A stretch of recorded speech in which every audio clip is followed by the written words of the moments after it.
Welcome to INB news. భారత రాజ్యాంగం ద్వారా షెడ్యూల్ కులాల వారికి ఎన్నికల్లో పోటీ చేసే హక్కును కల్పించిన రాజ్యాంగ నిర్మాత డాక్టర్ బిఆర్ అంబేద్కర్ కు తాను రుణపడి ఉంటానని పి. గన్నవరం నియోజకవర్గ జనసేన, తెలుగుదేశం, భారతీయ జనతా పార్టీల కూటమి అసెంబ్లీ అభ్యర్థి గిడ్డి సత్యనారాయణ తెలిపారు. జనసేన పార్టీ అధినేత పవన్ కళ్యాణ్ చేతుల మీదుగా కూటమి నుండి జనసేన పార్టీ అభ్యర్థిగా పోటీ చేసేందుకు బీ-ఫామ్ పత్రాలను అందుకున్న సందర్భంగా ఆయన పి. గన్నవరంలోని క్యాంపు కార్యాలయం వద్ద మీడియా సమావేశం నిర్వహించారు. తనను కూటమి అసెంబ్లీ అభ్యర్థిగా పవన్ కళ్యాణ్ ప్రకటించినప్పటి నుండి తన వెన్నంటే ఉండి ప్రచార కార్యక్రమాల్లో ముందుకు నడిపిస్తున్న జనసేన, తెలుగుదేశం, భారతీయ జనతా పార్టీల నాయకులు, కార్యకర్తలకు ధన్యవాదాలు తెలియజేశారు. తనకు ఎమ్మెల్యేగా పోటీ చేసే అవకాశం ఇచ్చిన జనసేన అధినేత పవన్ కళ్యాణ్, తెలుగుదేశం పార్టీ అధినేత చంద్రబాబు నాయుడు, భారతీయ జనతా పార్టీ అధిష్టానానికి ఆ పార్టీ రాష్ట్ర అధ్యక్షురాలు దగ్గుబాటి పురంధేశ్వరికి కృతజ్ఞతలు తెలియజేశారు.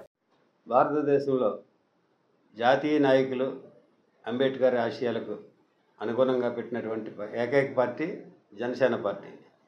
ఈ జనసేన పార్టీ అధినేత అయినటువంటి పవన్ కళ్యాణ్ గారి ఆశయాలకు నచ్చి మెచ్చి నేను జనసేన పార్టీలో జాయిన్ అవ్వడం జరిగింది. ఈ క్రమంలోనే పవన్ కళ్యాణ్ గారు నేను చేసే సేవా కార్యక్రమాలను మెచ్చుకొని నాకు పార్టీ అతి తక్కువ కాలంలోనే పార్టీ ఇన్ఛార్జిగా ఇవ్వడం జరిగింది. ఇన్ఛార్జిగా ఇచ్చిన తర్వాత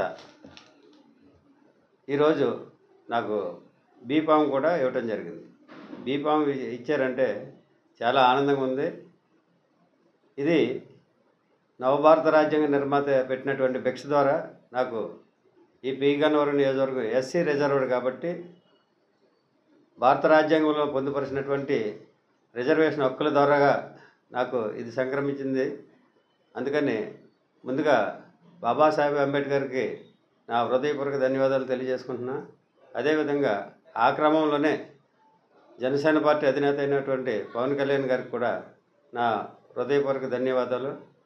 ఉమ్మడి అభ్యర్థిగా నన్ను నియమించినటువంటి బీజేపీ, జనసేన, తెలుగుదేశం పార్టీ అధినాయకులకు కూడా నా నమస్కారాలు తెలియజేసుకున్నాను. ఈ పి. గన్నవరం నియోజకవర్గంలో ఉన్నటువంటి 3 పార్టీల నాయకులు, కార్యకర్తలు, అభిమానులు, మహిళలు వీళ్ళందరికీ కూడా నా నమస్కారాలు. జనసేన పార్టీ అభ్యర్థిగా నన్ను ఖరారు చేసిన తర్వాత ప్రచారంలో భాగంగా ఈ నియోజకవర్గం 4 మండలాల్లో కూడా ప్రచారంలో వెళ్ళటం జరిగింది.